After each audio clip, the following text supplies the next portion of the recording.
I just want to approach this really from a journalist's perspective and a layman's perspective, which is what I have. There's plenty of people here can give you reasons why. I just want to state the obvious, which is just this past week, news headlines described a massive study of 99 million people who received the COVID vaccine. The Daily Mail headline says it all. Largest COVID vaccine study ever finds shots are linked to small increased risk of neurological, blood, and heart disorders. And it adds on to the title, but they are still extremely rare. Every article about the study went out of its way to describe the injuries as rare. But what does rare actually mean? First slide. This is the graph that was in the Daily Mail's article. In terms of this study, what they're saying is rare includes a 3.78 times risk of swelling in the brain and spinal cord. This means you are increasing your risk of brain and spinal swelling by 378% over someone who didn't get the vaccine. There was also a 2.86 times risk of Guillain-Barré syndrome, which is a paralysis, 6.10 times risk of myocarditis, and a 6.91x risk of pericarditis, swelling of the heart issues. The question no one in the media seems to be asking, I think, is if each of these potential injuries is rare, is it still rare when you add them all together? Take the Moderna vaccine, for example. In the standard 3-shot regimen, based on this study, a person is increasing their risk of brain and spinal swelling by 378% with the first shot. They're also adding a 348% risk of myocarditis with that same first shot, a 610% increase of myocarditis with the second shot, and another 201% increased risk of myocarditis with the third shot.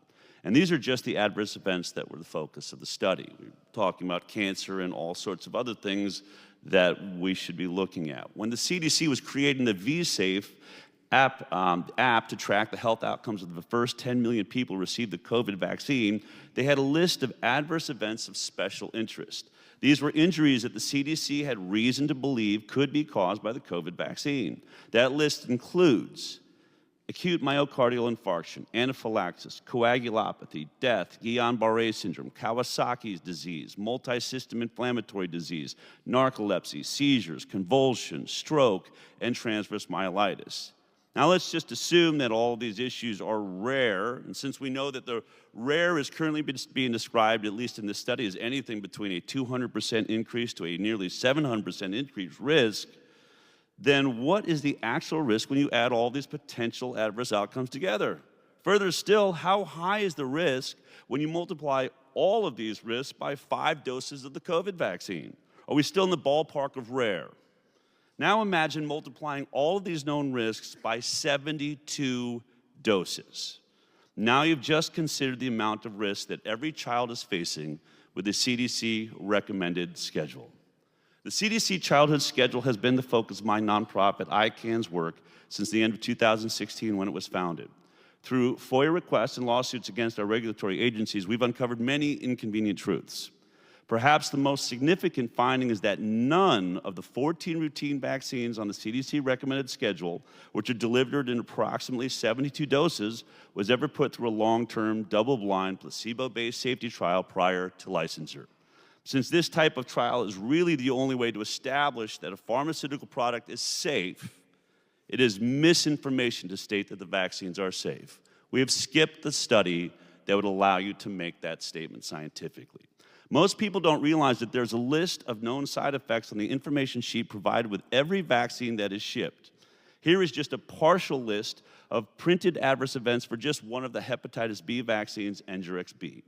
Here are the side effects: herpes zoster, meningitis, thrombocytopenia, anaphylaxis, hypersensitivity syndrome, arthralgia, arthritis, urticaria, erythema multiforme, encephalopathy, swelling of the brain, just like the COVID vaccine, multiple sclerosis, neuritis, hyposthesia, paresthesia, Guillain-Barré syndrome, paralysis, Bell's palsy, optic neuritis, paralysis, paresis, seizures, syncope, transverse myelitis, conjunctivitis, keratitis, tinnitus, vertigo, tachycardia, apnea, bronchospasms, including asthma-like symptoms, dyspepsia, alopecia, angioedema, eczema, and Stevens-Johnson syndrome. That's just one vaccine.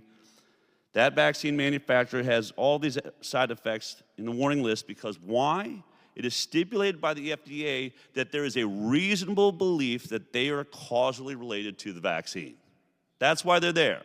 They're not adding them just because they think they should, because they have to. The warning label lists nearly 50 potential side effects, many of them serious, and that is just the first vaccine given to a baby on their first day of life. By the way, the safety study for that hepatitis B vaccine was only 4 days long and had no placebo comparator. That is not science, that's insanity. We currently have a lawsuit trying to have that vaccine removed until they do proper safety testing. Every one of the childhood vaccines has a similar list of side effects. And though they are considered rare, how rare is it when you multiply roughly 50 potential side effects 72 times, which is the total number of doses given to a child by the time they're 18? The revelations from the recent study of the COVID vaccine explains what we have been saying for years. Vaccines are not completely safe. And those side effects are rare. What happens when you add them all together? Perhaps it looks like this. Last slide. This is what Brian Hooker is talking about. In the 1980s, when we were giving 11 doses of about 3 vaccines, the chronic illness rate, which includes neurological and autoimmune disease, was 12.8%. Once we passed the 1986 Act and we had the gold rush of vaccines, it exploded to 53 doses. As I said, 72, that's 53 shots, 72 doses. You watch the chronic illness rate, neurological and autoimmune disease, skyrocket to 54% of our children. And by the way, that study was finished up in 2011, 2012. We have no idea since then how bad this has gotten. But what you were looking right at there is the greatest decline in public health in human history. Never have we watched that many children in just a few decades have their immune system start fighting their own bodies and swelling brains. And when you look at the numbers that Brian Hooker just showed you, they match exactly what we're seeing them call rare in this COVID study. 5 times the rate of neurological disorders. Vax versus unvaxxed showing about 4 times the rate of autism in people that got the vaccine compared to those that don't. So it's rare, but it's possible and it's real. And when we look at those rare numbers stacked up, especially with autism, we're now at 1 in 45.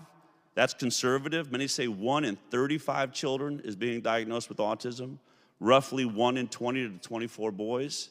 Is that still rare? Sure. Sure, it's just a couple per 100. But what we can never say again after this study and what we all now know is that vaccine injury isn't happening. That's a lie. It is. And we all have a threshold, and we should figure out what that threshold is because millions of children are being injured all the way around the world. Nothing to see here, right? Nothing to see here.